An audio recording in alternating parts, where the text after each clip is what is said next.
Hello, and welcome to the Weekly Scroll Podcast. My name is Ryan. And I'm a giant gold chalice full of skulls. That's my boy. He's back. I'm back. I've returned. That's right. They tried to kill me and they weren't successful. Listen, if you come for the king, you best not miss. Yeah. But they went for a hunter and they were close, you know. You come for the king, you get the horns. Yeah. There you go. Horny boy is here. Woo! We're back. This is the Weekly Scroll Podcast. We're continuing with our month of horror. I realize, I think I said this to Josh, that I picked extremely obscure indie games about demons for the entire month of horror. And not really horror games, more like dark fantasy, leaning into like demons and stuff. Yeah. I think next year we really need to do things like slasher, dread. I think next year for Halloween we should only do like games with like religious overtones. Interesting. Yeah. Which ones do I have? I'm sure we have some. So yeah, I have not been here for almost this entire month, actually. Yeah. So yeah. Well, you did the very first one of the episode of the month, didn't you? No, you didn't. No, I haven't been here. Because that was with I was that was with wonderful Meat Castle in chat on the very first we did Dark Grail. Meat in chat. Got some big meat in chat. Meat. Yeah, the Dark Grail, great episode. I watched that. Great game. So I want to play the shit out of that game, and I want to make that a full zine and blow it out a couple more pages. Throw some art in it. Scott, let's make it happen. Yeah, I mean, I liked all the guests you had on while I was gone because it's fun to listen to other people do it, and I was like, oh, those are really good like statements and like people that know what they're doing. Yeah, not like us. I was like, at all. Nah, y'all are great at this. What am I doing here, man? we had Christian Sorrell, Meat Castle. Right. We had James Crane from Marching Order. We had Unenthuser, Josh Demansky, who's basically a part of the show now. They are going to be our regular side quest GM. Was that? If I'm missing somebody, but I think we just had 3 weeks of guests. Well, I'm back now. I'm in my new domicile. The lighting is not set up all the way yet, but we're here. We're working with it. Yeah, it's good. You're looking good. You got a blur background. We still got to get the fancy stuff going. But yeah, not much has changed here. I got a new shirt. Exunt Press, baby. Oh, very cool. Definitely check out, if you're not reading Exunt's Substack, awesome game mechanic discussions. Really, really good. Skeleton Code Machine, really great. And yeah, how sick is this logo? Yeah, it's pretty cool.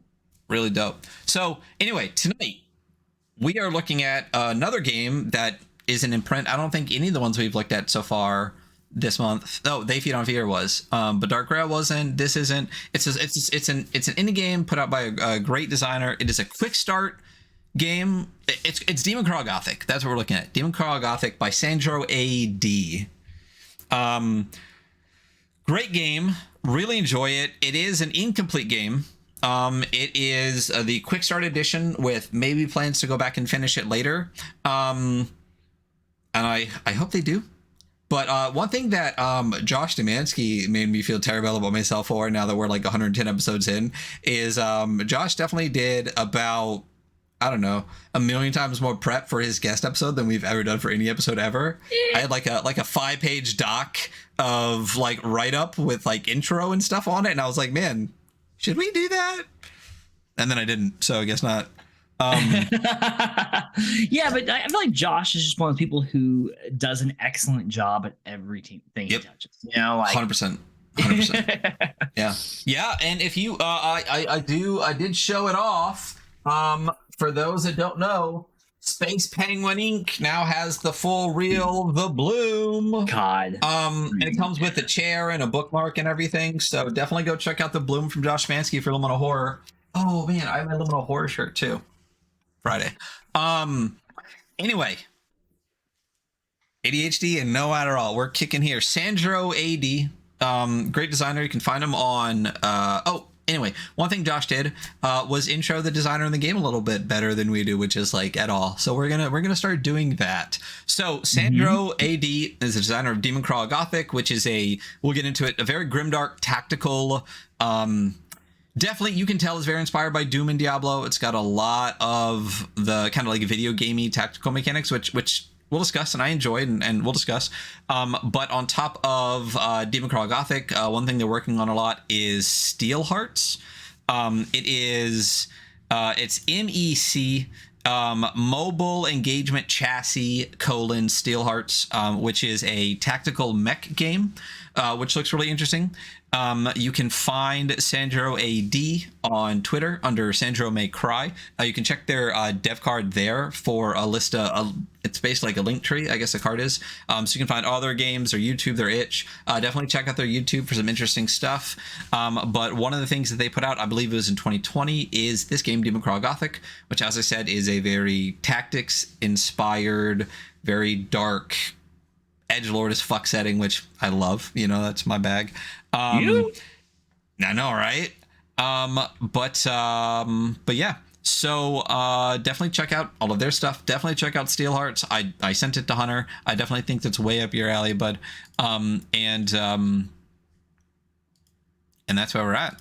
So I think we're just gonna hop straight into. I think we're hopping in. Yeah, let's do it. First time. Yeah, how do we do this again? I've forgotten how we do this. You know, I think I hit this button. Boom, right there. And it was off, just like I thought it was. Okay. So this is perfect. Demon Crawl Gothic. First off, damn, look at that cover. It's a really good cover. And it's damn near the only art piece that you're gonna see. Yeah, like I said, we're gonna. This is an incomplete game that we are gonna review anyway, because it's out there for the world. But know that going in, that half of our review is gonna be based on the fact that it's not a complete game. Did we do that with something else recently, where we were like, I don't remember. You know, we record an episode and then it flies out of my brain, and then later on, someone references it. I'm like, oh yeah, wait, holy shit, I was in that episode. Yeah, you do that all the time. I'm like, remember this game? And you're like, no. I was like, we did it like 2 weeks ago. No, I don't. Yeah, but Demon Crawl Gothic, for those in the other thing, I also realized that I do a lot that I would love to not do. Okay. I sit way back from my mic and scream. Oh.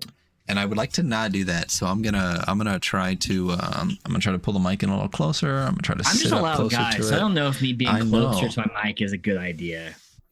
I'm just gonna. My girlfriend is actually in the room with me right now, and she just really quietly was like, "It's not." I'm like, "Yeah." So we're gonna keep the mic. The mic's actually currently across the room. I'm just that loud. Yeah. Well, we got gates on. We're good. So I'm just gonna try to keep it down a little bit. Here we go. So Demon Crawl Gothic, for those in podcast land, the cover that we are talking about is amazing, and it's got like almost like a banner across the top that says Demon Crawl Gothic, and then there is a giant creature. It looks almost like its body is made of like thread. It's like spider, right? It's a spider. Yeah, totally. It's a spider with like, but its fangs have like, are literally like giant banner shields. Yeah. And its arms are holding giant lances, and it's got like 5 or 6 skulls for a head. Dope.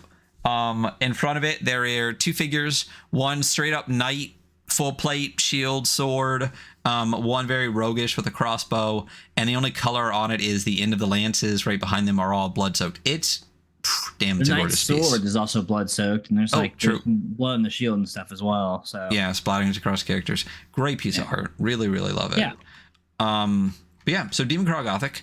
I love that there's some cool setting lore stuff here I'll get into. Our world is rotting. The countryside is littered with festering corpses and unholy abominations. Our moon glows a crimson red. Our church has all but abandoned us. That's where they got me. I was like, all right, I like this game. While the angels bring forth the final woe in their immaculate choir, there are still those who stand in the face of the apocalypse, brave warriors from kingdoms across the land, slayers who through their bravery or foolishness stand against the endless spawn of hell itself. Yeah, Game was written for me. Yeah, this is a very you coded game, you know. Yeah. So this is called a fast-paced game of Blood and Skulls for 2 to 6 players. This is the Quick Start Edition. It aims to give Overlords and Slayers all they need to begin experiencing the game, as well as generating their own content for the Demon Crawl system. The system may still undergo some changes, and Gothic will likely be supported with additional pre-written content in the future. Both me, Alessandro, Sandro AD, and the Demon Crawl system's co-designer Duffy sincerely hope you enjoy their Grizzly game and make it your own. I believe through this they were talking about the co-designer eventually doing like a space version of it, but I don't think it ever happened, and I think that'd be dope. But we'll see. I mean, so it'd be cool if they finish this version before they start working on like another version. Very true. I will say it's only 16 pages. I'm not worried that there's not a lot of bookmarks or stuff. It's a zine. It is interesting that the names in the right, they're underlined like they'd be links, but not hyperlinked. Yeah, they're not hyperlinked. Yeah. But on the first page, this is called the first hymn. I assume there will be other hymns later, but this is the page of like, these are the writers, these are the artists, everything like that. I will say that the quick start cover and sketch artist Ryoto Kajiki, awesome. The Slayer portraits, Zap, fantastic. And the campaign book cover, it says campaign book coming soon. I don't think that everyone was from Sapro artist. Excited to see that. But yeah, so this is the manuscript edition, first hymn, contents. We'll just get into it. It's 16. It's not even 16 pages. So we're just going to skip that. But there is a nice table of contents here. It's not hyperlinked, but again, it's 16 pages. I'm not that worried about it. It's 16 pages. It's fine. Yeah. Yeah. So Demon Crawl Gothic. This basically is a rundown. It says this is the introduction. It basically says in 2020, 2 people got together. But this is in very flowery language. But 2 people got together and wrote this game inspired by the visceral combat of Diablo and Doom. And this is the Gothic version, and that's why it has this like kind of dark, not kind of, this very dark fantasy overlay to it. There's a big section of what is required of you. It's a tabletop role-playing game. You need people and dice. This is a little bit more... And the chessboard, so... Basically, yeah. I mean, I was interesting. Grid, Slayer they're talking sheets, about an 8x8 sheets. grid. Yeah. And I'm like, okay, cool, because I mean, I have like 10 different gridded like dry erase things, and they're like, yeah, it's a chessboard. And I was like, oh, that's actually like a really nice thing, because probably have one of those somewhere, you know. Chessboards have more than 8 squares, don't they? The royal game of chess is in fact quite ideal for the use with Demon Crawl. I'm sure that they checked on this. I mean, is a chessboard really only 8 squares? Oh, fuck. I don't know why my brain thought there was way more than 8x8 on a chessboard, but a chessboard is 8x8. That's perfect. All right. Well, look at that. It's not like I was just like, played chess a ton and was in chess club and shit. It's fine. Were you really? Yeah. I wasn't. So. Anyway, you need all of that. And then Slayer and room sheets, which we will get to. So it's a tabletop game that you need a lot of stuff for. And I have opinions on that. We both do, I'm sure. Yeah. So let's just jump into this. Let's go through the core of slaying. The crux of Demon Crawl Gothic is divided into 2 phases: exploration and rooms. Heavy emphasis on rooms in this document, and maybe like 1 page of exploration. But we'll get to that. During exploration, the Overlord will narrate various ruins, mazes, traps. During exploration, you will play a normal tabletop role-playing game. Yeah, it has like, it won't get to dice mechanics, which I think are too low in this book. But like, yeah, it is interesting. Like, there's almost like a 2-section part of this game where it's like the exploration, which is just you playing like a regular, like rules light tabletop game, and then there's like the grid combat. Yeah. And I guess the campaign stuff, when you read the author's note, is where a lot more of that exploration stuff would come in. But we'll get to that. I have an opinion. I'm saving it. Cool. But when we do get to those mechanics, and we'll get to it later, but I'll reference it now, the mechanics for doing checks and stuff in the room are different than those outside of the room. So it's basically like playing 2 games. It reminded me of have you ever read Icon by Massive Press? No, but I have it. I think it's. I think I it has think a I gave it to Lancer you. problem of being too fucking long. Yeah, and my brain says no. Because But man, it's the we same- did Lancer on what, episode 3 at your behest, and fuck if I'm ever gonna read that book again. Goddamn. I think it's cool. 5e mech combat is interesting. Yeah. You know, aka Lancer, and the app is gorgeous. Anyway, combat in the room. So to begin, so here's the thing: rooms are a big deal, and the crux of the game, realistically, is horde spawn combat, and we'll get to that Right. more in depth. But basically, you go into an 8x8 room. There are spawn locations, and there's an exit, and things will spawn in hordes, and you murder them. And eventually you either escape the room through the exit, or you kill the boss and you defeat the room. Yeah. That's the game, is what it comes down to. And that's cool. I do dig that. It's interesting. So here we go. To begin a room, slayers arrange themselves around or on the exit token on the room. Similarly, overlords should spawn unholy creatures in accordance with that room's spawn tracker. We'll get to that on room sheets. Once all the units have been placed in spawn, combat begins. When battling through a room, combat will happen in 2 alternating turns, Slayer and enemy turns. Together, these 2 turns form one complete turn cycle, and the Overlord should determine whether the Slayers or enemies should have the first turn, based off which faction likely had the element of surprise. Alternatively, flip a coin. Anyway, so the actions that a Slayer can take in a room. During the Slayer turn, Slayers take collective actions in whatever order they please. So basically, when it's a Slayer turn, just go whenever you feel like. And AoE can affect not just bad guys, but Slayers as well. So the 3 things that you can really do in the game are Slay, Stride, and Unleash, which basically means hit something, move, or use a power. Okay, so when you slay, you automatically just deal d6 damage. That's it. That's just to a unit in range as specified. You add any damage with stat modifiers specified by the damage stat, and then you add any bonuses from items and things like that. So very kind of like RPG. Add stats, add bonuses, add whatever, do your d6 damage and go with it.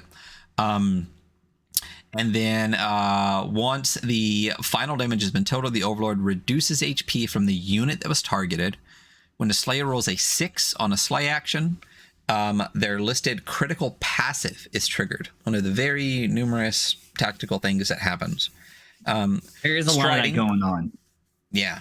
If you stride, the Slayer may move a number of spaces on the 8x8 grid up to their current speed. Speed is the stat you have. This movement may not be split.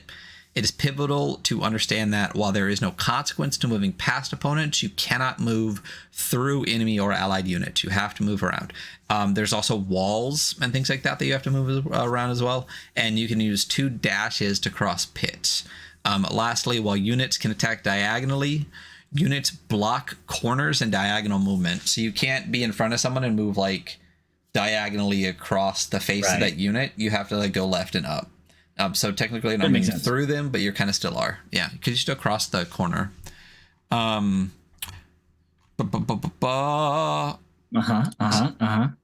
you want to do Blood and Skulls? Or you want me to just keep going for a while? Blood and Skulls. As Slayers hack their way through enemy units and clear rooms, they generate blood and skulls.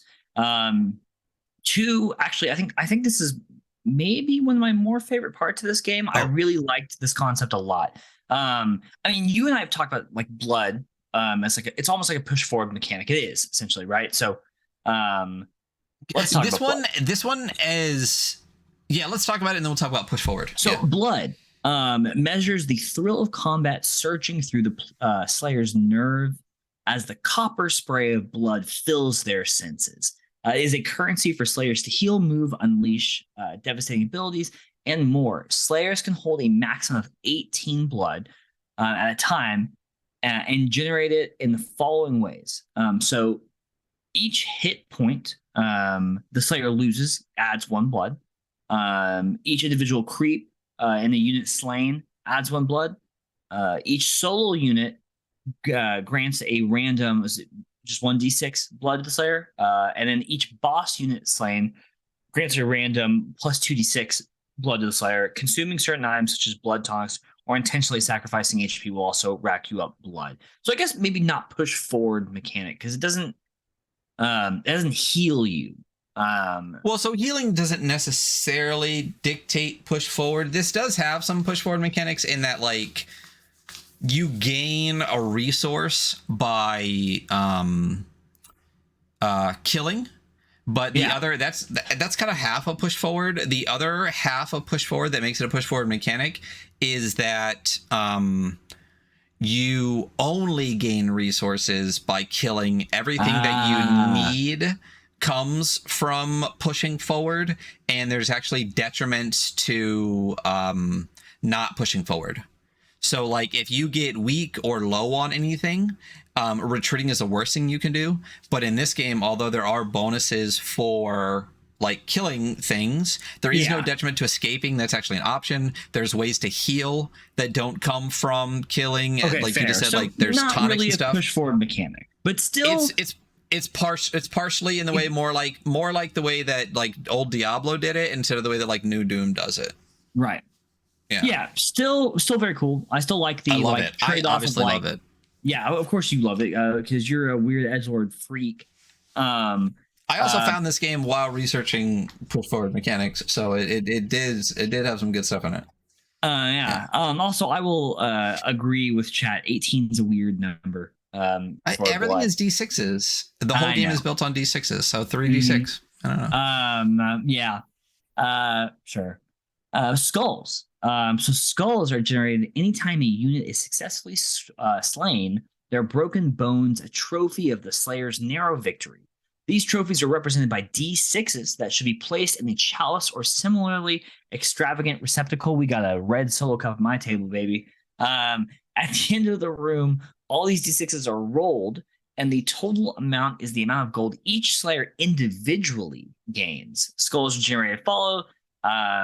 Each full creep unit slain grants skull. Solo units grant 2. Boss units grant a unique amount of skulls. And each Slayer that dies permanently adds +6 skulls to the pile. The blood and skulls isn't my favorite part of the game. Dude, it's the best part of this. I mean, I like for like a very dungeony game like this, like skulls as like a metric for gold. I'm like, that's amazing. Like, that's great. Yeah. And the fact that, like, I really enjoy the physical aspect of being like, take a dice and stick it in a cup and watch your chalice of skulls increase and stuff like that. I love that. And when you die, you throw six dice into the fucking cup. Yeah, I love that. I love that it's a very what's the word I'm looking like tactical, like tactile. Thing to it. And the blood, I really love the blood. Like, you know, you gain like a resource from killing to use to kill more stuff. I love that. Easily my favorite part of the game. I would take this system and throw it into a million things. This is my favorite part. But yeah, very cool. And then we got to the free actions. Yeah. I don't know how I feel. Not bad. Okay, well, if you don't know how you feel, let me read it so you can hear me talk about it. Well, okay, cool. Go for it. Yeah, sure. Why not? Oh, unless you really want to. No, go for it. I love the sound of your voice, so go for it. Regardless of whether it is an enemy turn or a Slayer turn, Slayers may use free actions at any time. So these are the free actions. You can use a consumable item. Okay. You can trade items with an adjacent Slayer or conversely freely from across the room. And you can make any number of purchases from the blood shop at any time. This is really kind of lost me a bit. Heal. You can do heal, dash, surge, or rage. So if you heal, you slay. Slayers may heal 1 HP per 2 blood spent as they turn their pain into power. Dash. Slayers may dash 1 space per 3 blood. Surge when making a slay roll for damage, either by taking a slay action or using a talent. Slayers may add plus d6 damage in exchange for 6 blood. So I guess you can do that 3 times if you're at max. And then rage, Slayers can exchange 9 blood to make an immediate slay action during the enemy turn. While this slay can be surged, it cannot be a talent. So I don't mind this, except I think it's really interesting that, like, So I think the guidance on the next part is the part that I'm not as big a fan of. And I don't know if this is where it was for you too. So free actions require mutual trust between the Overlord and Slayers. Generally, Slayers are free to heal and dash without the need to inform the Overlord until the Overlord has called an action. For example, if the Overlord calls that a Slayer is about to be attacked, that Slayer is free to use items or heal, but they may not use a dash or rage that would prevent the attack from happening. Similarly, if the Overlord calls damage dealt to an experienced Slayer, they will take that damage immediately before being able to heal.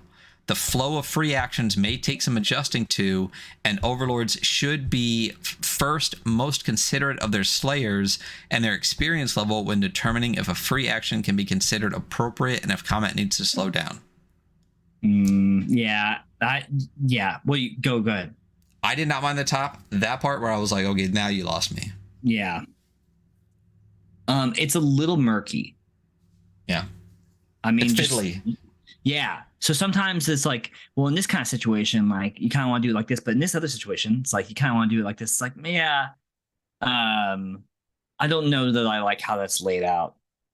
So I think the issue is like when I'm imagining actually running this, and I think one of the critiques, and we'll get to it later, is I think that the creator could run the fuck out of this game. Totally. And I think it would be really difficult for anybody else to run it based on what's given here. I think it puts a ton of impetus and knowledge onto the creator, and just on this document alone doesn't give the creator enough tools, or doesn't give a different person enough tools to run it as effectively as the person who wrote it could, because they know all the ins and outs. I mean, I also just like personally, I didn't intake almost any of that. And I would say that free actions cannot affect other actions that are already resolved. Like, that's just what I put. I wouldn't put anything else other than that. I'd be like, if the action's already resolved, the free action can do nothing about it. You know, like you can't dash all the way after I've already rolled damage. Like you can dash all the way before, you know? Yeah. But I think that even in and of itself is where it loses me, in that you have actions that are like an action economy outside of the action economy that and it basically tells you do whatever you want. You don't even need to tell the Overlord. Just have the Overlord trust that you're going to do it right. I don't like that part either. At all. I'm like, no, why would we not tell? Yeah, you're just gonna be moving around and spending blood, and I'm just gonna be, and no one's tracking. Not that I don't trust my players, but I don't trust their math all the time. You know, like, and it's not malicious. Like, frankly, they're a few beers in, if not something else, you know. So they're like, yeah, 4, 5. I'm like, no. Yeah, I don't. You're also right. Like, it's weird. It's a second action economy, but it's not really an action economy in the same way of like, there's not structure to it. Yeah. So as in, like, I imagine like you're doing your actual turn. Yeah. And I think how it's designed to work is like you're doing your actual turn, and I can do these things just on my own without having to tell you, because I'll just be like, okay, well, he's doing his turn, I'm going to heal real quick. You know what I mean? And that way, like, the game can go without having to come back to my turn and go, okay, well, I'm going to heal real quick, and then I'll do my real turn. I think that's what it's supposed to be, is these are like almost like minor actions that you can do without the GM's permission, just on the side while other stuff is happening, so that when it is your turn, you've done all like this minor stuff out of the way. It's going to be like, okay, well, I surged.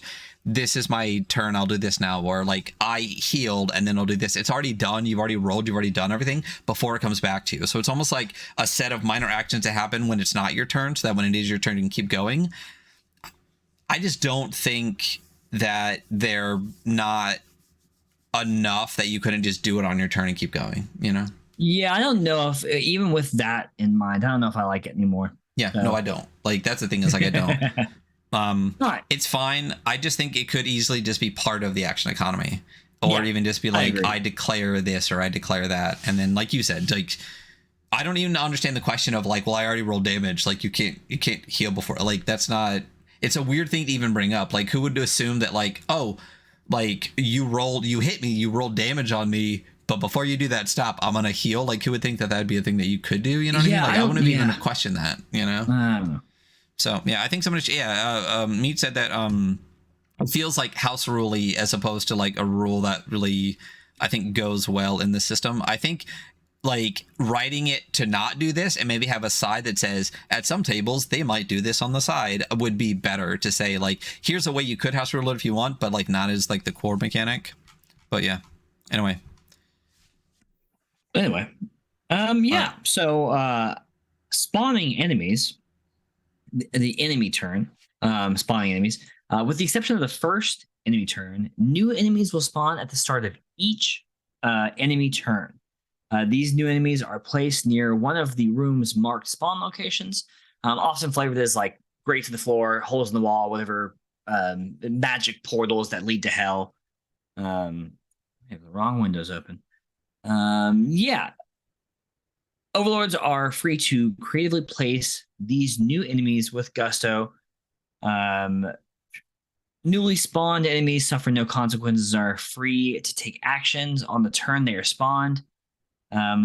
With the first turn's spawn taking place before turn order is decided. So yeah, you spawn enemies in. It's a horde battler, right? So you spawn in the first round before turn order is decided, which I don't know if I would even care about that rule. But after that, it's like you just keep spawning in enemies. Yeah, you spawn them in. It reminds me of, there's a game called The Last Spell, and it's pretty much exactly this. It is a grid-based battler where you're fighting a horde, and every turn more come onto the screen. I've been sitting here this whole time trying to think of like what the name of that game is, and it just popped in my brain. Oh, interesting. I'll have to check it out. Roguelike tactical RPG. Yeah. Huh. That sounds dope. I'll have to check it out. Dark fantasy, post-apocalyptic. The one session goes a little long in that game, so. Interesting. That doesn't bother me though. I'll have to check it out. I like that. Yeah. Yeah. So yeah, enemy turns. Enemy turns. Go for it. Enemy unit types. Enemies are divided into units, usually taking up a 1x1 space on the room's grid. Again, 8x8 chessboard size. Each with their own unique styles and purpose. To smooth out the process of spawning units, it is advised that overlords roll all the spawns for a given type. See, I'm screaming. Given type of unit at the same time. Units come in 3 denominations. There's creeps, solos, and bosses. Creeps are your basic little guy. It's the horde or whatever. So this is interesting. I do like the way that this works. It kind of reminds me of the Fallen mechanic in the way that you flip dice. So creeps represent a massive swarm occupying a single space. They're best represented with a token and a D6, 12 millimeter, a regular D6, denoting the number of creeps within the unit. So if you have a D6 that's like 4, the swarm has 4 creeps in it. And each creep in the unit only has 1 HP, which makes it really easy. So if there's 4 dots, there's 4 creeps. Each pip is a creep. If you hit for 3 creeps are dead, and you have 1 pip left. Which I think that's really interesting. Each creep, when attacking, the overlord will roll D6 damage equal to the number of creeps. For each D6 that hits the attack threshold, example 4+, 1 damage is dealt to the Slayer. So I don't know if we said it before. I think we've been talking about the Overlord. I don't know if that ever distinctly says, but like GMs are the Overlord. It does. So, it's in that list of things required for the game that we didn't really actually. Yeah, that's fine. So basically, like I said, if you a creep, the number of creeps are denoted by the pips on the dice that are up. And then the Overlord rolls a D6 based on that too. So 6 pips up means there's 6 creeps, each with 1 HP. And then they would roll 66 at you for those peeps. So they go down quick, but they hit fucking hard. You know, if they're 1 HP each, but everyone rolls D6 for damage. Yeah, that's quite a bit. Yeah, which is, I mean, I'm cool with that. That's fine. Shit gets hard. I'm scrolling the wrong thing. Solos provide more genuine threat to slayers. They have a single health pool. represented by the D6, meaning their deadliness is unaffected over time. As in, like, they keep doing the same amount of damage each time. It's not the number of D6s per creep, like, goes down. And they deal, And then bosses, the penultimate antagonist of the room. That is not how penultimate is used. Penultimate means the one before the last one. But it is a cooler word. So the final antagonist of the room, they operate similarly to solos with far more HP and a full gallery of special abilities. Their death marks the end of additional enemy spawns, which is an interesting way to say, if you kill the boss, you still have to kill everything else in the room. The room's not over. Sorry, I'm looking at penultimate.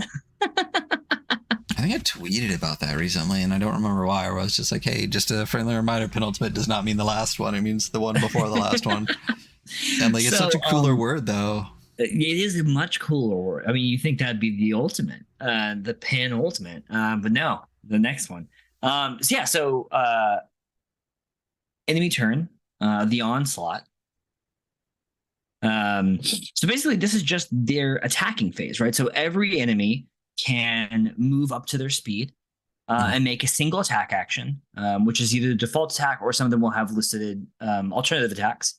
And it kind of just lays out like, hey, kind of spread the bloodshed around, like don't just hammer in on one person. And after reading damage and stuff, it really does make sense because like you could really just beat the shit out of somebody if you targeted them. Overlords may also use bonus actions if they're listed on the room sheet, because the rooms will have bonus actions to the room. Once each unit has been activated, the turn moves back to the Slayers. This waltz repeats until basically this is just like the regular enemy turn and how it works. They move, they attack. You might use a bonus action, which is almost like a lair action. Yeah, feels very lair actiony. Yeah, which I think is really cool. I like stuff that like brings this like the room, the setting a little bit more alive. Yeah. Lair actions are like the best part of 5e boss combat. Yeah, I would super agree. Actually, it's the most interesting part by far. Yeah. The next section is next to Blood and Skulls, possibly my favorite set, the Corpse Beast. Also same. Yeah. So the hitting 0 HP in the Corpse Beast, Slayers are as fragile as they are fierce and may end up at 0 HP and fall unconscious. If that happens, you make no more actions until the end of the room or until the Slayer uses an item to heal or something like that, right? But while unconscious, laying on the ground in a room, all dungeons have a Corpse Beast. All dungeons. Yeah, that will immediately spawn opposite the room's exit. But at least 5 to 6 spaces away from the unconscious Slayer. The Corpse Beast operates like a mini boss. However, it is uninterested in fighting the Slayers. Its main priority is to use its free action to consume the unconscious body of the downed Slayer and return it to the location where the beast initially spawned. If successful, the beast will escape, thus healing to full until another Slayer falls unconscious and the Slayer who is captured permanently dies. Upon this death, 6 skulls are added to the skull pile. Dude.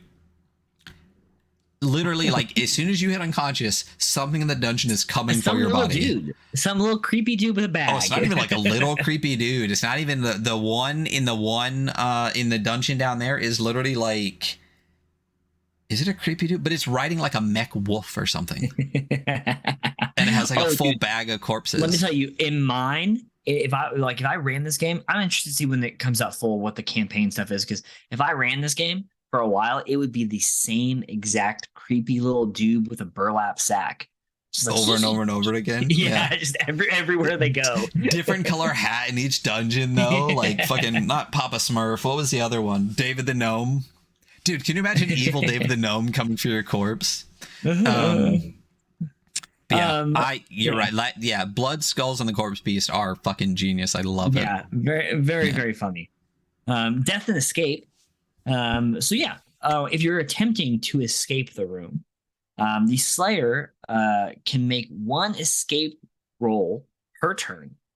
And basically, I think you're rolling equal to or greater than the room's depth, which is 1, 2, or 3. Does it go up to 4?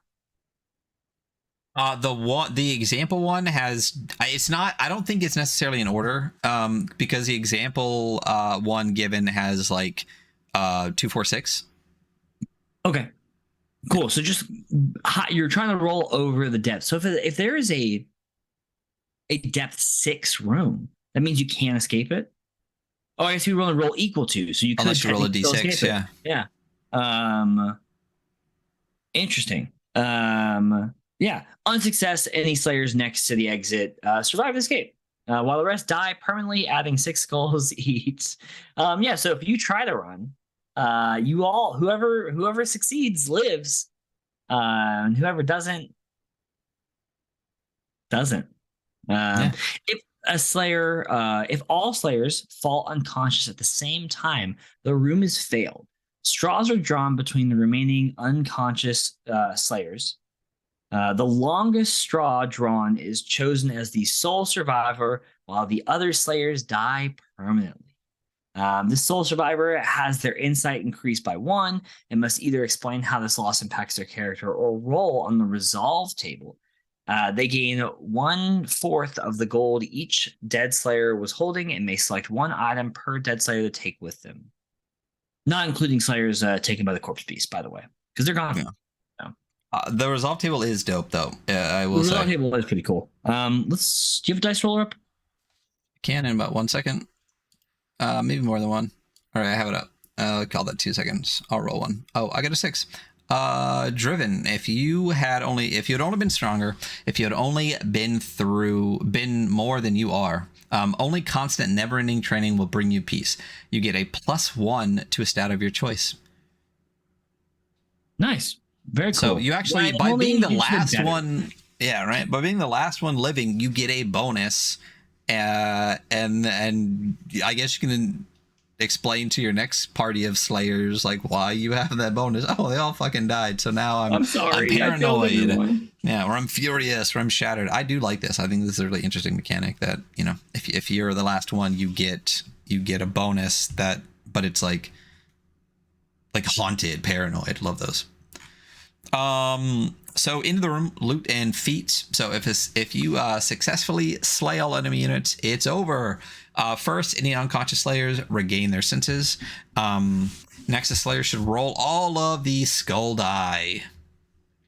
Should dump out that red solo cup, you know? Right. Each slayer will gain the amount of gold for their daring exploits and trophy collecting. Lastly, each slayer rolls a d6 to collect boost. Boss loot, I was going to say boot loss, boss loot, and another d6 to collect room loot. Loot that is marked with an asterisk is unique and cannot be rolled twice, thus requiring a reroll. However, slayers who must reroll will be given 30 gold for their trouble. So, in a campaign, if you get a reroll, just cause you get 30 gold. Yeah, here you go. Boom. You survived. Good job. In a campaign, which doesn't exist yet, each cleared room will unlock another room at the dungeon's next depth level. Slayers will also gain the rights to certain feats on clearing the room under specific criteria. Refer to each dungeon's specific feats for more information.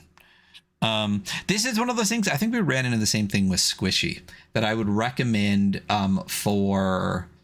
I guess it's hard, right? So, like, if you reference a part of a game that's not written, it makes it difficult when you're reading it because you're going to try to find that. But also, like, until you write it, it's kind of like, well, I have every intention of writing it, so I'm going to write it that way. But if you never get to it, if you do get to it and you don't write it that way, you have to go backwards. I think it'd be better to go back and retcon saying, now reference this in the future, than to put it in and then never potentially have the thing come out later. You know what I mean? Yeah. Because if I didn't know this, I'd be like, well, where's the campaign book? Like, you keep referencing the campaign book. Like, who do I talk to about the campaign book? You know, like Squishy. Oh, that's another one you weren't on. They kept referencing another game that was going to be coming out. And even there were some like feats and stuff wrapped up in like what you could do in this other game, but that other game doesn't exist. So it was just like, well, they keep referencing this thing and I can't find it anywhere. So it's interesting because you don't want to rewrite stuff more than once, especially if you put it in the layout. But, you know, it's kind of difficult if it doesn't exist, if people are trying to hunt it. Yeah, I agree. I mean, it's what happens when you go through an incomplete game. Yeah. So, Yeah. Advanced rules. Respite. Respite. Respite. After each room, regardless of success, Slayers will get to use their unique rest action as well as any blood they have remaining. If they exit the dungeon, the remaining blood will be lost. You just drop all your blood in the ground when you walk out of the dungeon. But their progress will remain. Upon exiting the dungeon, Slayers can seek medical treatment to recover all their lost HP. However, the process will cost 30 gold, that 30 gold you got for re-rolling that boss loot, and require the player to sit out for the next room. Participants are encouraged to use this as an opportunity to experiment with other Slayer classes. I just saw the chat.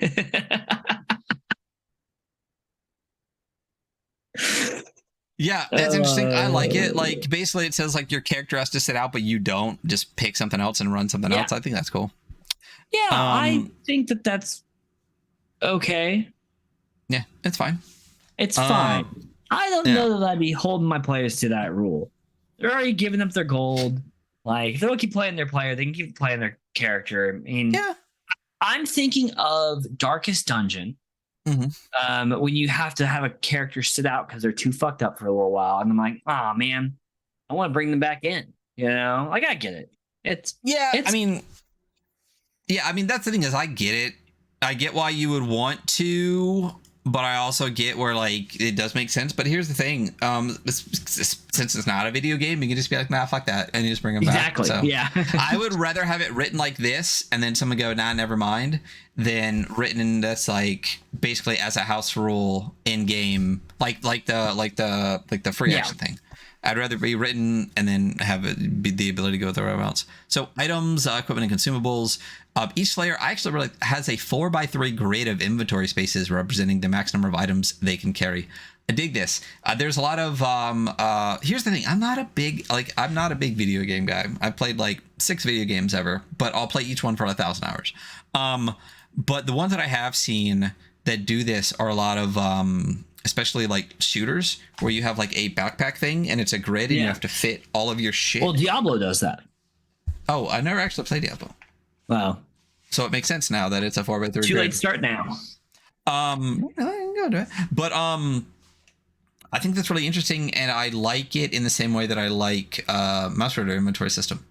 Like, I can imagine actually having tokens for stuff and actually having to fit it into your grid. Be like, once again, my it's very tactile, like engaged part of the experience. I really enjoy this, and I like watching people organize their inventory on this in like such a like I would turn my sword to hold my can of beans. That guy, but like I know there are people who are like, oh no, it's all fitting in here, don't worry. Yeah, I like that. It feels like those games that are just like one empty square and you have to like make a puzzle by shuffling like one square at a time. So anyway, so you do something similar to that, but so each Slayer has a 4x3 grid. Larger items will mark out specific number of grid spaces. Like a great sword occupies 1x2 space. Love that. Tower shield is 2x2. Consumable items can be used at any time to grant its effect. Equipable items can be slotted into their designated equipped item space to gain the item's bonus. These items will also mark which specific type of slot they need to be in. Slayers can change their equipped items in lieu of a stride action or dash action.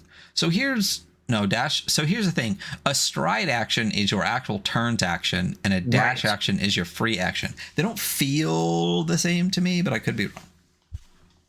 Like, I think you're correct. Yeah. So like dash is it costs blood. Yeah. Well, then I guess that's fine, because stride you get for free, but dash is on your off turn. So yeah, it's whatever. Yeah. I think that's fine. I don't mind how those interact. Actually, in that case, I actually kind of like it. It's like, if it's your turn, you can just not move and use it. Or like, if you're like, fuck, I need to change my next turn, then in your free action, you can still pay the blood to move like you would, which is just dashing. It's just you'll just you just don't. Yeah, I actually do like that. You're right. It's clean. I like it. Some items will be neither equipable or consumable, and you can sell those, etc., etc. Additionally, Slayers have satchels for their basic consumables separate from their inventory spaces. Healing bread heals D6, and blood tonics grant D6 blood. I like that. Bread and tonic, pretty kind of soulsy. Slayers can hold a maximum of 6 of each of these basic consumables outside their item inventory. So delicious healing bread. You get your 4x3 grid of inventory, and you get a satchel slung over your shoulder. The bread is like red colored, like a healing Absolutely. potion. 100%. Oh, I imagined there was actually like blood in the bread, and that's what was healing you. So inventory spells and talents. Some consumables grant a single use of a specific forgotten spell or talent. Using these one-time spells does not count as an action. Likewise, some equipables unlock the use of a new talent at the cost of blood. Using these talents require that the item is equipped. Makes sense if it's an item, your spell you're getting from an item, or talent you get from an item. Gotta be wearing it. That the Slayer takes an unleashed action, and the required amount of blood is expended. And so it references this in the blood section. It's a paid like activation cost. And very straightforward. You should be wearing the thing that has the ability to grant the ability, like how everything has ever worked at any point in time. Yeah. But yeah, good distinction to make. Yeah. This is, I don't know. I don't think this is that way, but it also brings up a point. Like, not everything is for everybody, and this will never be somebody's first tabletop game. No, you know what I mean. So explaining stuff to people that clearly already know, I definitely prefer when like not everything is for everybody, and like needing to like, that's the whole reason that I genuinely fucking hate most like, what is a TTRPG? It's like, and it's the most obscure niche game that like 100 people ever going to be like, yeah, I'm going to play that. And it's like, this will never be someone's first. Like, you don't have to explain what it is. They know. No, you know what I mean? Inversely, there's some games we go over where we're like, oh yeah, this is great to have here because this could definitely be someone's first game. Yeah. But when you're making a game, do you know that? Oh, 100%. Okay, well. Yeah, you don't think you're writing your game for a specific set of people, not for everybody? Yeah, you're right. Okay, you're right. I retract that statement. You do know that. Absolutely. You could literally put like, if you're making like a space game, it could be like as per Star Wars, and then just take out whole paragraphs. You know what I mean? Not you, but I'm saying just in general. So where were we? Combat passives and bloodlust. So each Slayer is equipped with a grisly combat passive that is active at all times during the room. It defines normal rules, and your critical passive triggers anytime you roll a 6 on a slay or a talent. Slay, I just realized that. However, this passive will automatically trigger during such rolls if the Slayer is at 18 blood. This bonus comes from a Slayer's insatiable bloodlust. So I guess we'll get to combat passives later. Oh, I should download a Slayer sheet. A character. Yeah, because they're all on there. And they're a blast to look at. So status effects and elements. Basically, there are 6 distinctive status effects, each with an associated primordial element. Excuse me. These status effects will only last for 1 turn cycle. Units can only be affected by 1 status at a time. And if a unit is given a new status effect, they will lose the old one and take an immediate 2 damage upon switching, which I'm like, oh, that fucking sucks. Imagine just stacking effects on somebody. Well, you just do 2 damage each time if you're stacking effects, so it's interesting. Yeah. Additionally, certain elemental damage types can cause unique reactions with certain enemies. The status effects are as followed. So the element divine, the status effect is Fury, which is a very a divine angelic rage, and you must take a slay action on your turn. The slay action must be directed at a random unit, including friendly units. You go into, you're so fueled by your love of God that you strike down your best friend with a sword. Very biblical. Very biblical. I was going to say that is as IRL as you fucking get. It really is. It's a little on the nose. Come here, my son. God's like, no, I was kidding. I was just testing you. Okay, arcane is another element. The status effect is hex. A hex unit is bound by arcane sorceries that rip and pull at the fabrics of their being. The unit takes 1 damage per space moved. And that includes if they're moved against their will. The next element is bolt. The status effect is vitalized. This is like the opposite of hex. It's every time you move a space, you gain 1 HP, which that's a pretty good status effect. And you have frost. The effect is stasis. You can't move, right? However, you're free to take dash or take action that moves them, which is interesting. So you can't stride, essentially. But yeah, it says you can't stride, but you can dash. You can pay for movement. I like that. I don't hate it. Yeah, I think I like it. Being forced to use a resource. Again, anytime there's a choice mechanic that goes in and resource management falls into that, I don't mind that. Yeah, because the status effect... Yeah, it shouldn't necessarily. I mean, you get like +1 thing, or you get +1 damage. Being able to be like, you have to use your fucking blood to even just move around. I really enjoy that, actually. Yeah, I think giving them the choice, I think I do like that. Next one is the element's necrotic, and the status is rotting. You'll take 2 damage, +2 damage whenever you lose HP. So it's like whenever you hurt more. I love that. The last one is going to be infernal. And infernal, it's going to be burning. You take 3 damage every time you deal or attempt to deal damage to another unit. Those are the 6 distinctive status effects and their associated elements. I like them a lot. I do really enjoy. I do like it. Actually, it's probably more solid part. I'd like to see something. Elements expanded in use a little bit more, but something. So next we get to outside the room exploration. This is interesting. And again, we have opinions. So outside the room exploration, there's a paragraph here that says you're outside the room and you explore. So I'm going to skip that. So stat checks, the basics, right? So we still haven't got to any type of like character creation thing, which is like at the very end, which solidifies my preferred thing, which is run down to the basics, character creation, and then full mechanics. For this one, I'm definitely okay with it. So having the character creation all the way at the end? Yes. I guess. I don't know. As I am told all the things I could possibly do in a room, I guess I'd like to know my stats that I could do them with. Yeah. But I guess it doesn't matter that much. Anyway, though, so none of that matters for in the room because exploration outside the room is completely different. So, outside the room, challenging tasks are resolved using stat checks. Stat check works the way all stat checks in every game fucking do. If there's no interest in consequence, don't roll. So you have 4 stats. You have strength, dex, vitality, and magic. It's exactly what you think they all are. And then slayers roll 2d6, and the total has to be 2d6 plus stat. If the total meets or exceeds the task's difficulty, it is a success. If not, the slayer has failed. So it's not a mixed success. It's just 2d6 with set difficulties.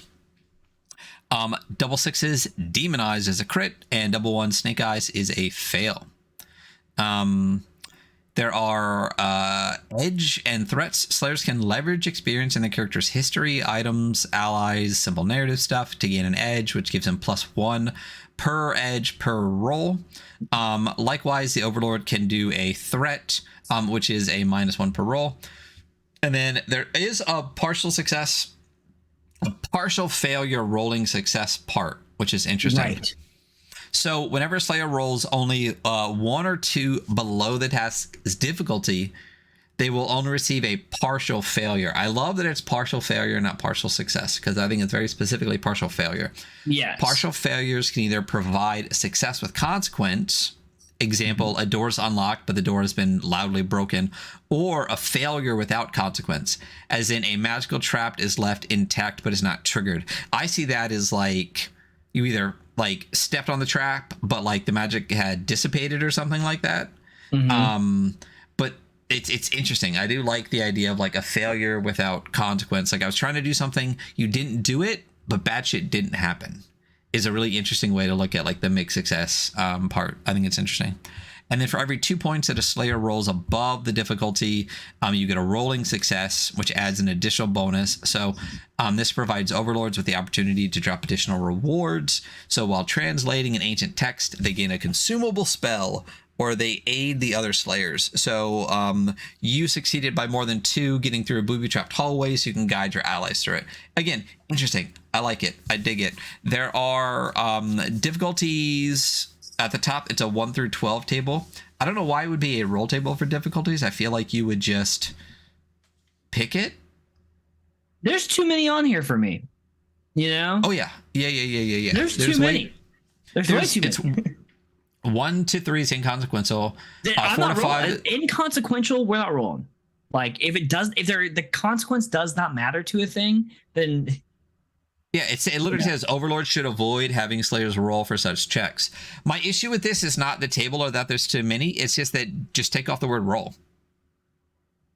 It's that you pick the yeah, I guess you know what I mean? Like you pick the difficulty as the overlord. This is, I don't mind these examples. I think there's a great list of examples all the way through, but you don't have to roll for the difficulty. You just pick the difficulty and they roll against it. So there's inconsequential, simple, challenging, daunting, insane, and hellish. So again, like I don't mind the list. It's just it doesn't. Well, why would you ever roll on the list to choose the difficulty that someone's rolling against? I think it just defaulted as probably like a let me drop this thing in here and the roll just happen to stay on it. You know? Yeah. I like. Listen, the more games we go through, the less I like targeted like DCs. You know? Yes. But hate them. When I do like them, I like them when there's like 3. That they're like, here are the 3, you know. Talgoon says that. What was I just reading? Ultraviolet Grasslands, the system in Ultraviolet Grasslands does the same thing. It's like there's 3 difficulties, like one of these 3. Here's the thing: is I just prefer a game that if you're gonna have a set difficulty, obviously you know me, I like mixed success. But if you're gonna pick a difficulty, I prefer games that just pick one and then the mechanics are built around trying to get to that number. So for example, like Merkborg, 12. Everything is a fucking 12. Great. And if you want to modify that, you give advantage or disadvantage, boons, banes, like you can tweak it still, but you take the average plus a little bit and just go with that. Like Best Left Buried or like Orbital Blues, all that, it's 2d6, but I think it's a 9 that you have to hit to a 9 on all of the things. So the thing I like about it most is that it takes away the sometimes possibly adversarial nature of the DM choosing what they're picking. And I do enjoy this. It has like a +2, -2 system because there's so many times where I was DMing 5e and I'm like, I'm going to pick 15 and they roll 14. And raw, you just go fail. Yeah. You know? And I'm like, well, fuck. Like I do like that part. There. Yeah. You know, or go himbo style, you know?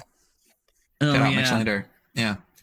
I'm like going to, obviously I just moved, we're at tangent, but I'm going to this like little queer comic book and tabletop game store, and I'm like, hey, because they just had like advanced lovers and lesbians. Is that the Thirsty Sword Lesbians, the new one, the advanced version? They had both.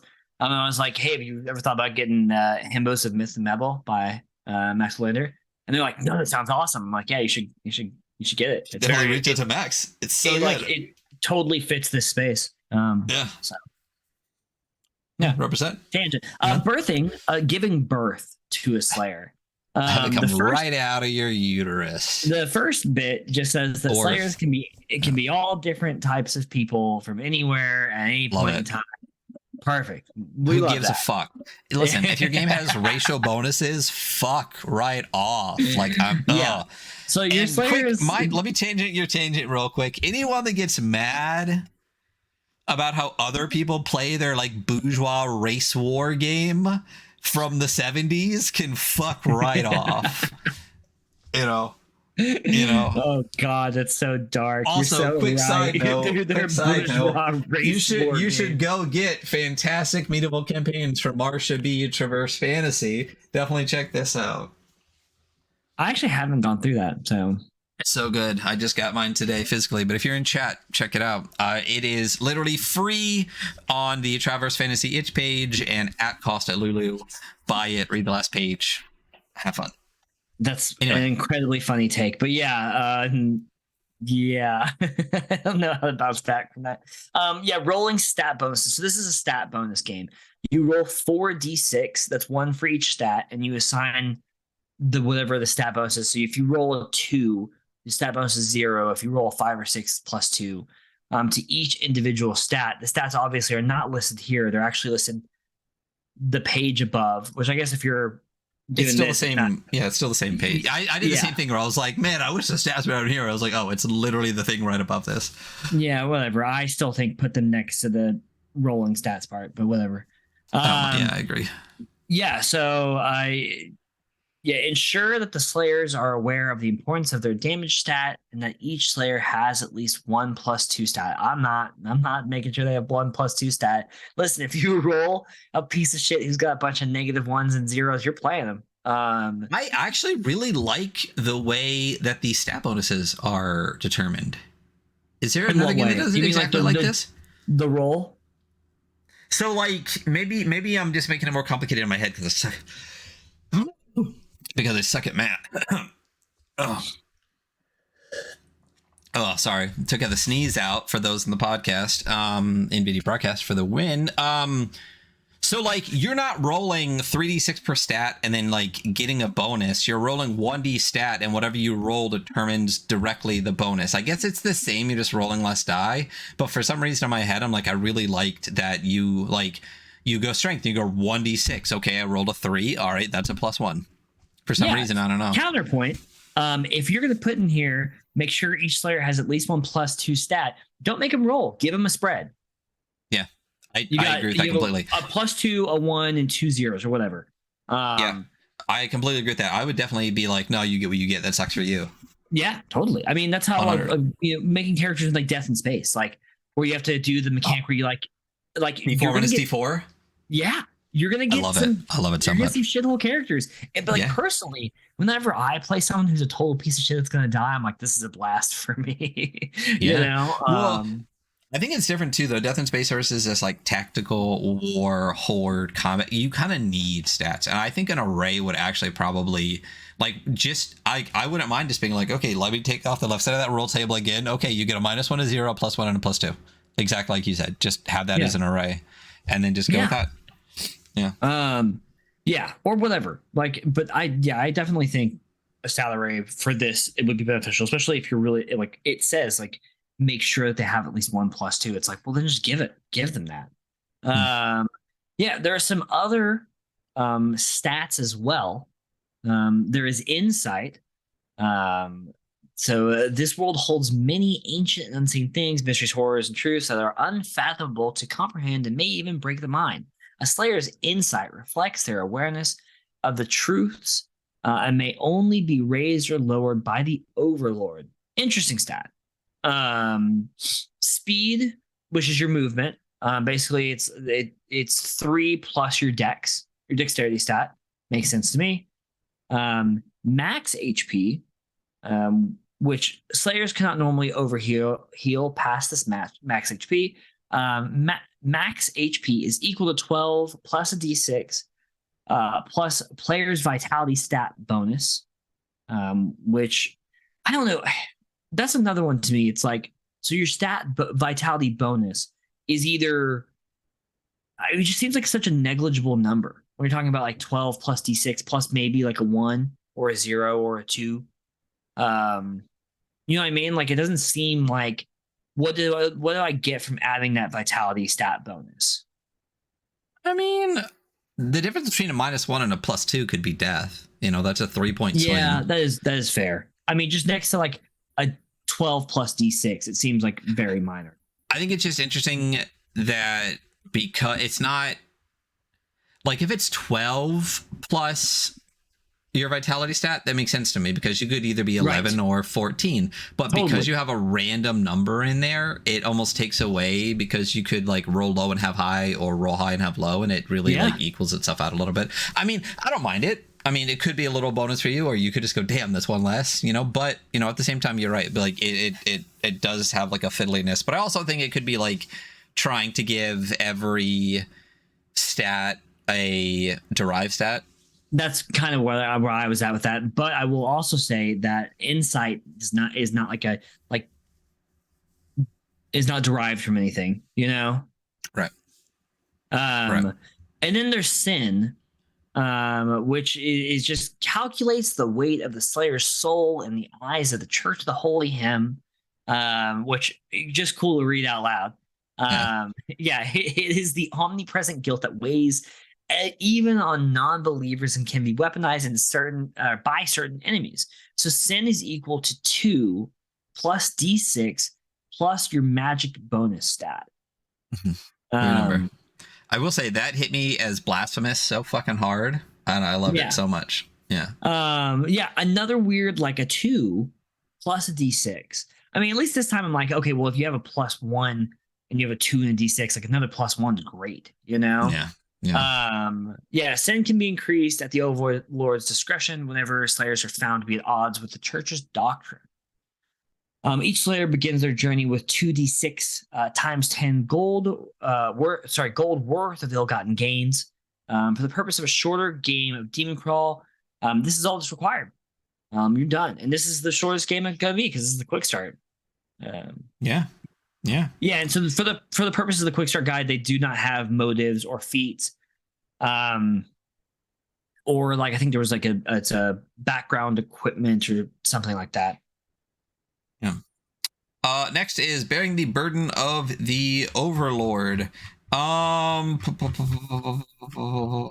lot of this is the room sheet stuff. So basically, to take on the burden of the Overlord is to bring an untold suffering and joy upon their slayers. I love the way this is all written. It's great. It's in like an Infel font, which is very, you know, thematically edgy.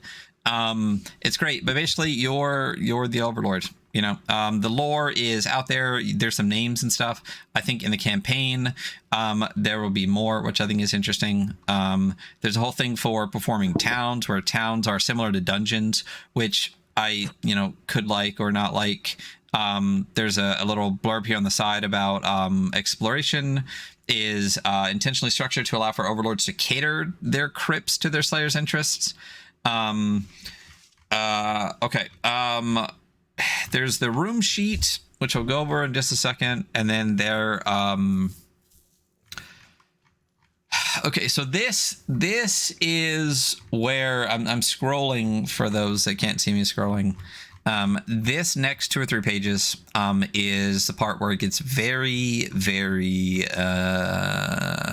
finicky and tactical, and I think puts a lot of burden onto the Overlord in a way that I have an opinion on at the end. So going over the room sheet, basically for those that can't see it, it's a sheet of paper. Imagine 8.5 by 11 paper turned sideways, split it in half, and there's 8 parts to this, right? So section 1, name, depth, and lore. Section 2 is creep spawn table. Section 3 is the solo spawn table. Section 4 is the boss stat block. Section 5 is the boss and room table loot. Section 6 is the room loot. Section 7 is the spawn tracker.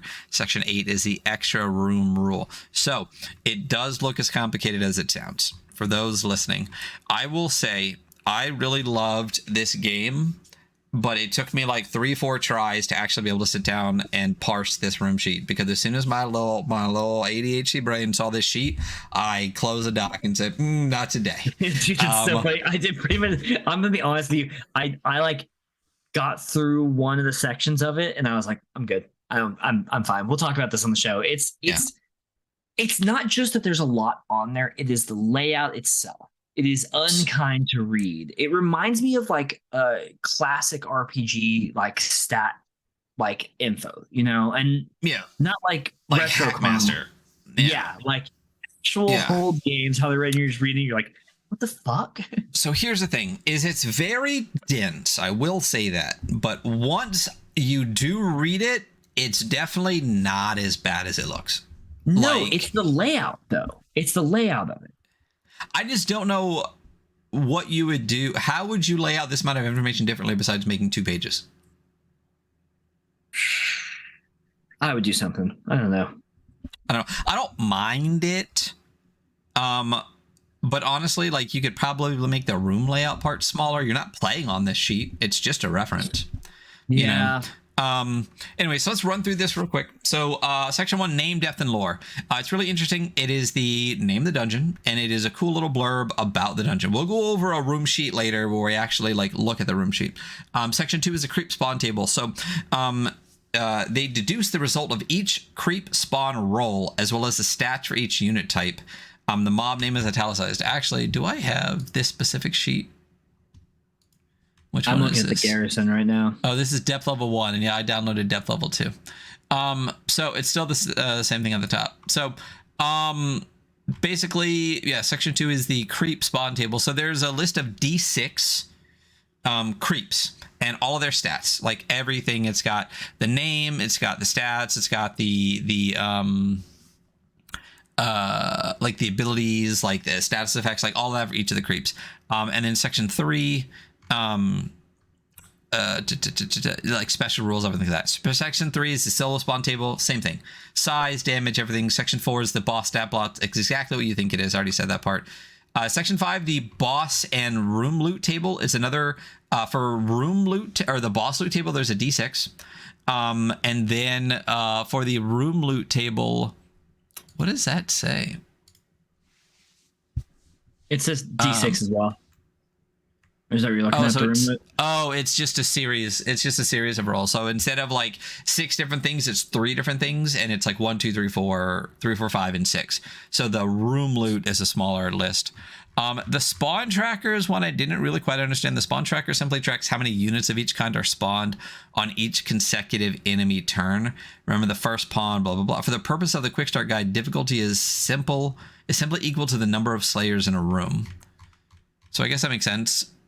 Unit spawn per difficulty. Yeah, so so that's just a change potentially. That's your modifiers for spawn and stuff. Okay.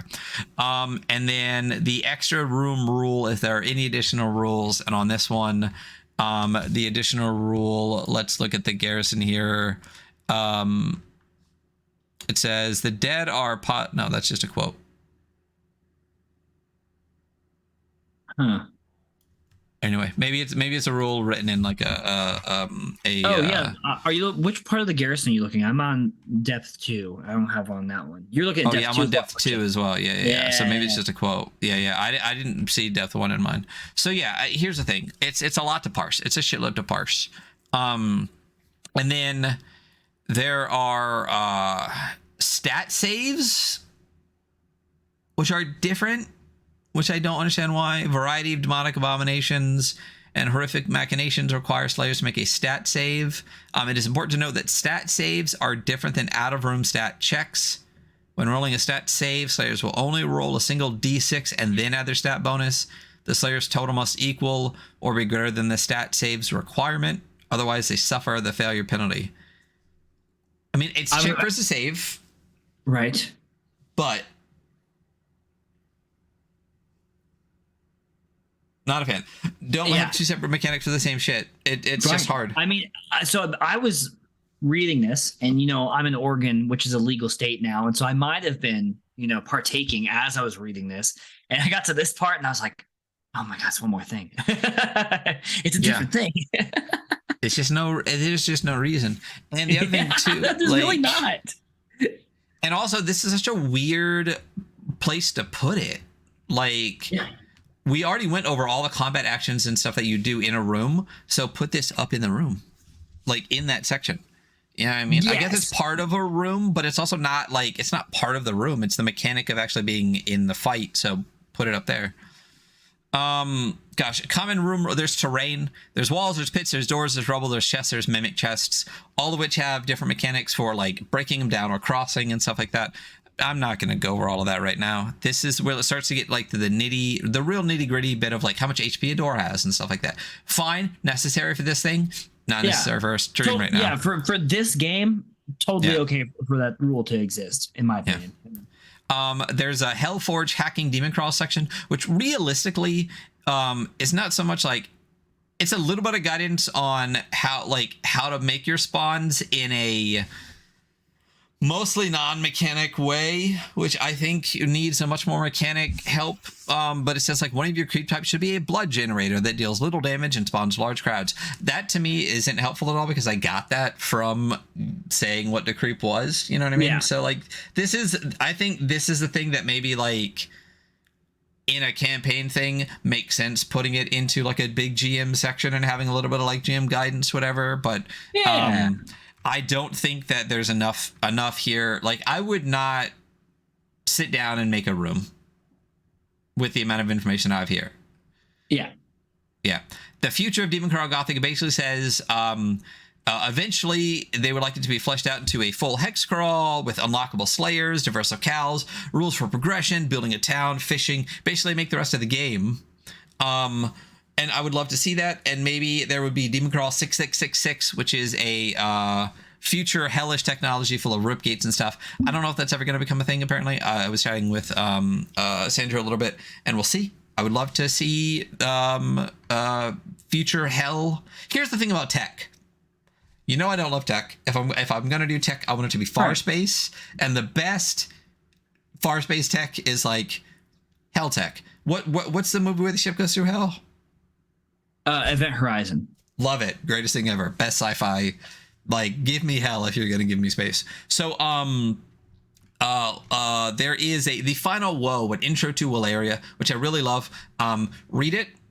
It's 3 paragraphs. I could read it right now. I'm not going to. It's a really cool, fun little intro into the world of Valeria, which is where all of this stuff happens, and where the Church of the Holy Hymn prepares the final woe before like all hell breaks loose. Basically, I love it. It's fantastic. The lore is dope. I would love to see a whole campaign with more of this stuff in it.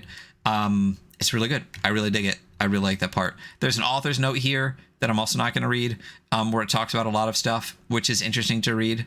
And then that's it. That is the game. Do you want to look at a Slayer sheet before we really wrap it up? Because we didn't look at a Slayer sheet. Yes. So this is the dungeon guide sheet. So I guess when you get a dungeon, so I got this. So basically you have a dungeon guide, and then you have the number of depths in it. So on top of the very convoluted, in my opinion, room sheet, this guide sheet goes through like town ambience, some major characters in town, merchants, like rumors that you'll find. I really like this. I don't see any reason this has to be on one sheet. I don't see any reason why this can't be. It's very dense. My takeaway from this is the layout is a nightmare for me. Like all the little boxes, I'm just like, oh, with a little bit of like the blurb pops in the corner, you know what I mean? Like my brain shuts the fuck right off. That's what I'm saying. Like pages have both front and back. Can you please just put half this information on the back? I will say I do love this. The corpse-starved wolf dog rider. A singed husk of metal and machinery sits atop the rotting, reanimated corpse of an armored wolf dog. She bears the crest of Sandberg's chief physician and carries a sack full of corpses, some regal, others pedestrian. She can be heard in Sandberg's halls, raving about a cure to a plague and cheating death itself. If discovered, her lab is full of grotesque experiments filled with forbidden tomes on soul binding and demon summoning. Another corpse, the cure, my king. I shall finally find the cure. This is the corpse beast. So fucking cool. There's definitely some really great lore in this, you know? Oh, yeah. Really, really good. And then, like you said, let's look at a Slayer sheet. Oh, which one did I download? I downloaded the Ragged Warrior, because I always find Human Fighter to be the easiest stat block to go through. And if you thought it was going to be just as convoluted as all the rest, it is. It is like, so it's not actually like everything else. It's not even really that crazy when you read it. It's really just how it's laid out. Yeah. You know? Yeah. It makes it super. It's just like everything with fucking ADHD. Like, It makes my laundry pile look really big, but I realize when I get to the laundry room, it's all just one load anyway. You know what I mean? Like, it's not that bad once you get in there. But looking at it from the outside, it's so much. This is also a lot of information for players. Well, and a lot of the rules are restated here, which I kind of like sometimes. But like on this one, I mean, I think maybe my biggest takeaway for this one is like current hit points and current blood. Like, I don't need a list for that. Just make it a blank open spot and they can fill it in as they go. Yes, that's so what Hunter's saying for those on podcast land is it goes to 30 and there's actually listed boxes numbers 1 all the way to 30 as if you're gonna like put a token on it, when you could literally just have one box that's empty and you just write what you have in it. And the same thing for your blood too. I don't mind the blood as much because you can kind of like use a slider or whatever for it, but like you don't need it though. Current blood versus max blood, current HP versus max HP can fit in one little box. Totally. Just like healing bread and just like blood tonic and stuff like that. Like you don't need that, and it really muddies up the layout a lot. I do like all of the art that are on all of the starter sheets though. I think they're fantastic. Yes. But on each sheet you have name and trait, you have all your stats, you have a section of what you look like, you have feats. Here's the thing, is it gives you your look and act and stuff like that already. Okay. It gives you some background like quotes and bonus bio stuff already, the stuff that you carry, like gear that doesn't count towards you. You get your inventory grid at the bottom. There's the rule for death at the bottom. You get your class. There's all of your rest actions, your combat passives, your talents, all what the Slayer actions are. The elemental status effects are listed on here too. The blood shop is listed on here too. I feel like half the sheet doesn't need to be here because the entire right. Well, no, it literally doesn't. That's the thing. This is a spread. There's a black bar down the middle. Everything on the right outside of your current and max hit points is just reiterated rules. I'm realizing that right now. So it's the stats effects and everything. Yeah. It's the actual character sheet is literally just half, which makes my brain parse this much easier. But I'll tell you what, if you had given me this in 2 pages versus one giant page with a line down the middle, I could approach this a lot more easily. I still think the like hit points, blood, healing bread, and blood tonic I need over on the first page. Yes, I agree. 100%. If you put that on the other page and then just had the entire back page be a quick rules reference, I love it. I think that's great. Yeah, so it's not as bad. Like I said, it's not as bad as it looks. But I will say straight up, a lot of the way that all of the information is laid out on the sheets, room sheets, like all of those things, fuck, it makes my brain hurt. Okay, and I think that's it. I think that's the game, right? That's the game. Okay, so we're gonna kick over to the review scores. We are gonna review this. But here's the thing. Here's my opinion before we even review this. Or do you want me to give it to you after? No, I want it now. Okay, so this is 2 games. Okay. And I think both of them are good and should be split apart into 2 games. Yeah, there we go. I was gonna say they're actually I think it's 2 games and they're both okay and would thrive if they were split into 2 different games. Yes, but here's the thing. If you take out exploration completely, status effects, blood, skulls, all of that stuff, and make a game, and then you just turn combat into regular combat, like bad guys come out, you kill them, things like that, I think that would be a dope fucking awesome grimdark really fun game with some interesting cool mechanics to it, right? Yeah. The other game, the room game, is a tabletop game. Have you ever played Escape the Dark Castle? No. This, and here's the anything could be a TTRPG. You just role play with it, right? But I think when I read through the combat rules, it's like a board game tabletop game. Yes, yeah. But like Escape the Dark Castle is like an adventure game where like it kind of reminds me a little bit of like Marching Order, but Marching Order definitely lets you like RP a lot more. But like you know how it's like you don't really play Marching Order You don't make your own marching order. You wait for more marching order, because the way it's written, like, it's designed for you to play like solo, but you can play with other people, right? I think this is the same thing. I think that as a tabletop game, not a tabletop role-playing game, as a tabletop game, you go, okay, like, all you have to do is not roll for stats, have the stat array on your Ragged Warrior, because that's literally the only thing that's not already listed there. Right. You pick a card, a big card that has all of your, this is my Slayer card. And then the Overlord goes, okay, we're playing Fugue Dungeon. And the Fugue Dungeon comes with 5 big cards that they turn over, right? And then they set out their chessboard and go, okay, I put my exit token down. I put my wall tokens down. I lay it out like kind of in the way, you know how you do like, what's that spy versus spy game where you try to like figure out each other's, words or whatever, and it gives you like a little card that has like the layout of which ones are the blue ones and which ones are the red ones. Fuck, what is that game called? It doesn't matter. Code names. I've heard of that. You know how there's like, oh, okay. Well, anyway, so anyone in podcast land, code names gives you a little card, and then that card tells you what the grid is actually on the grid. That's literally all you would have to do is like the room sheet goes to the Overlord. And it just comes pre-made like that, because I can't imagine making a whole dungeon, putting this much into it, like making 6-7 room sheets for the entire dungeon.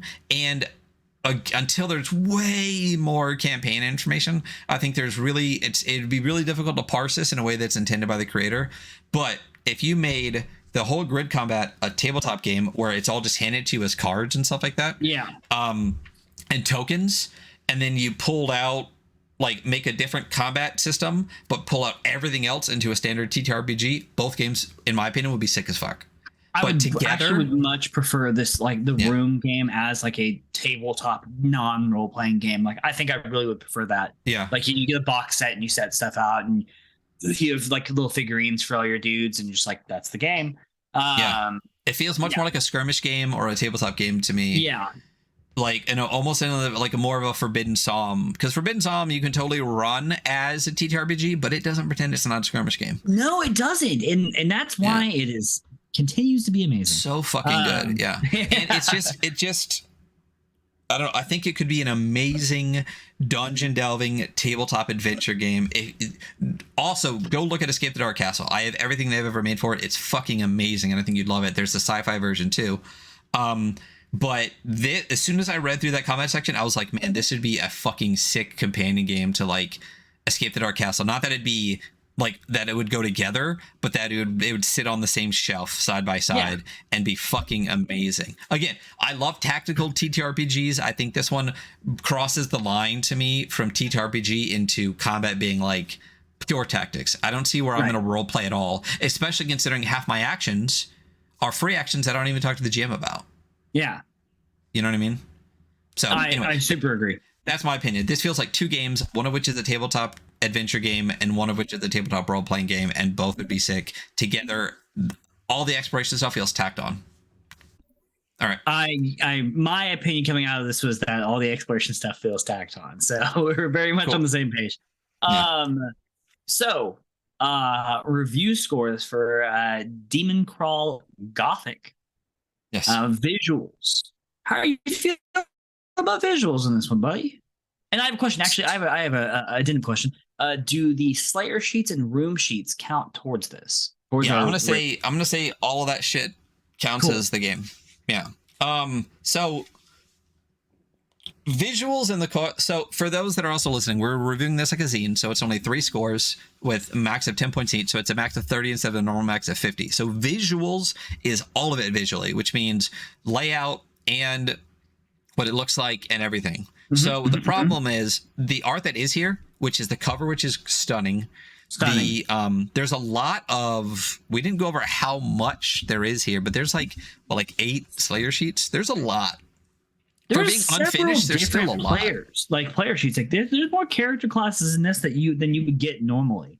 I expected 3, and I really think there are like 7 or 8 of them. There are. Yeah, you were correct. Yeah. So, the art on that is great. The One Piece, yeah. Yeah, the one piece on each one. Yeah. So there's not a ton of art through the entire thing, which is fine. It's an unfinished quick start. It's basically an ash can. If this was just called an ash can, I'd feel very differently about it. You know, what's so funny is like I was thinking that at some point yesterday. I was like, yeah, this is an ash can. They just don't call it that. So I think there's a lot of pluses, and I think the art is cool. I think the layout through the normal document is fine. There's nothing on it that really bothers me. I don't feel like it's a lot of walls of text, even, and it's not gridded and stuff. It's Infel, it's not Cambria or Arial or something like that. I think it's fine.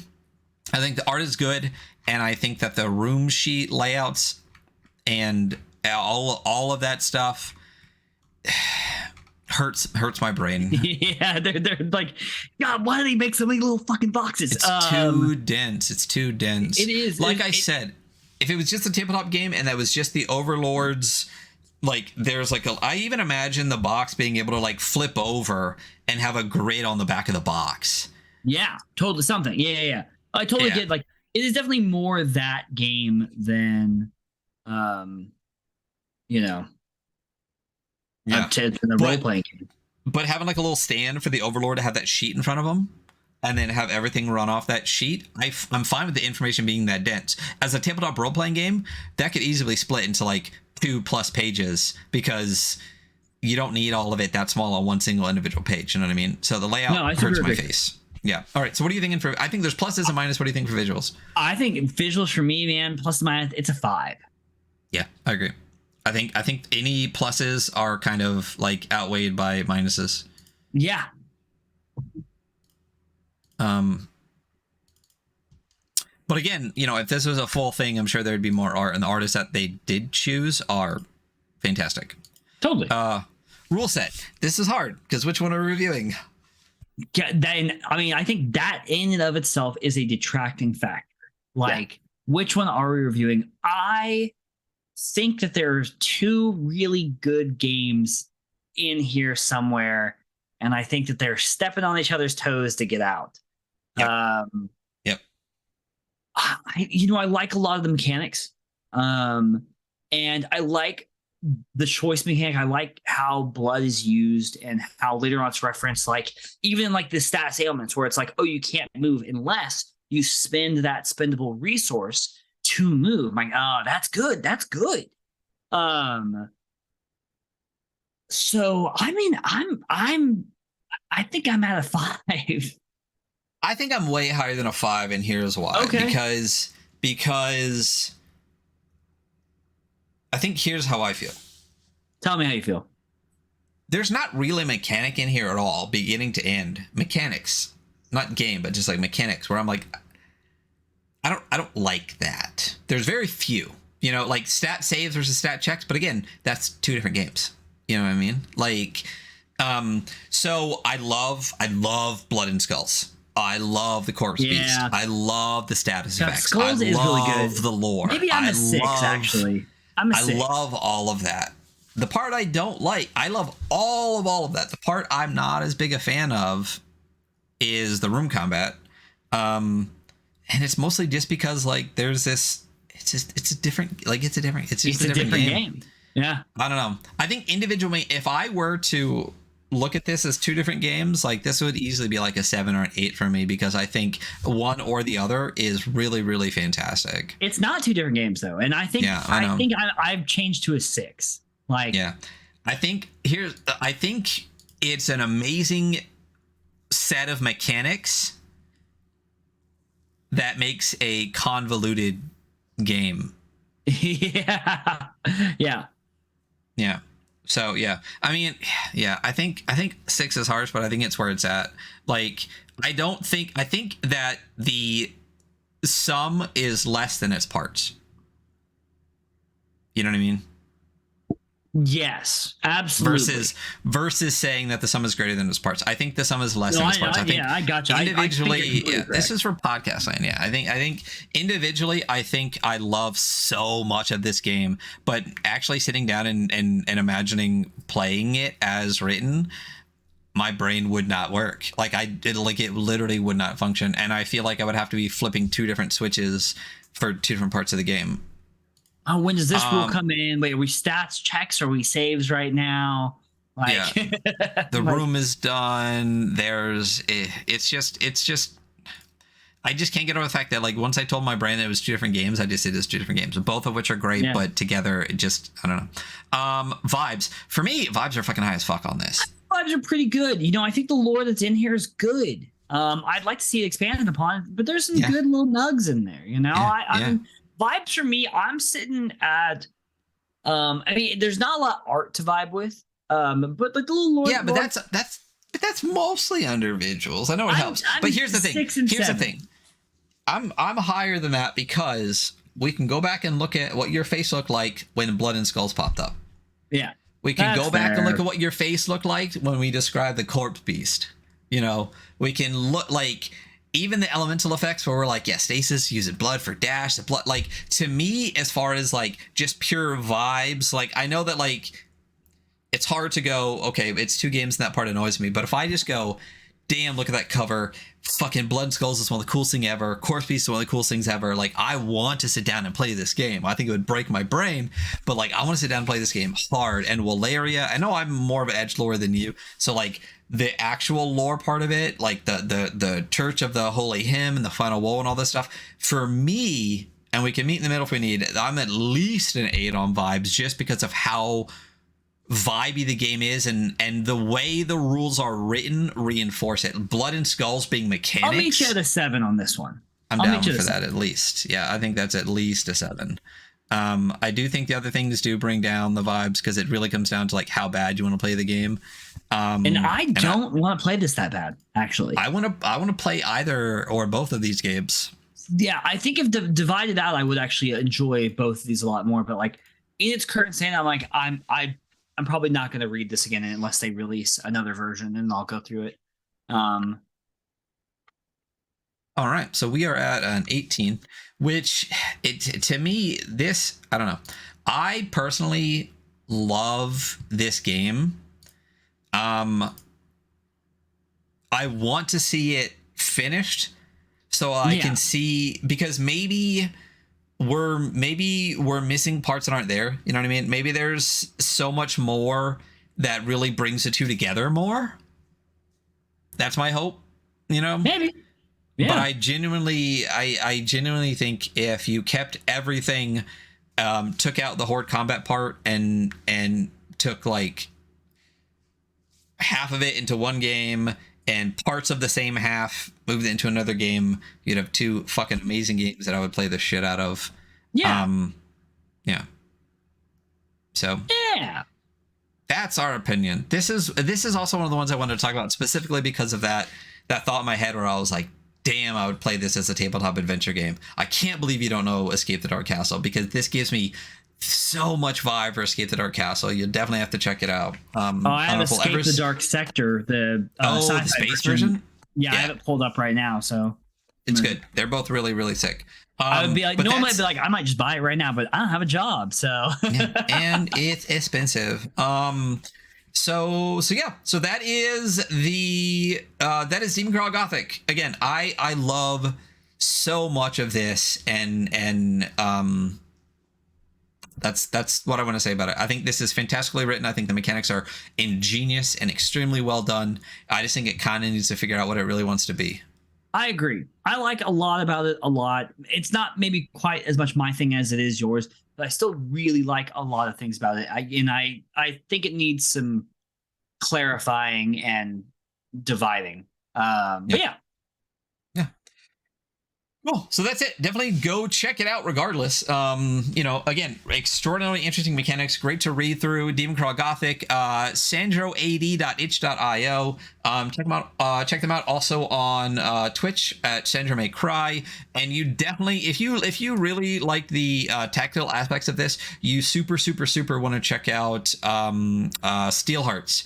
I think one of the reasons Demon Crawl Gothic is kind of on the back burner for the foreseeable future is because of the amount of work that's being put in Steel Hearts, and it's really fucking cool. So that's definitely a game that we'll probably talk about at some point here on the stream.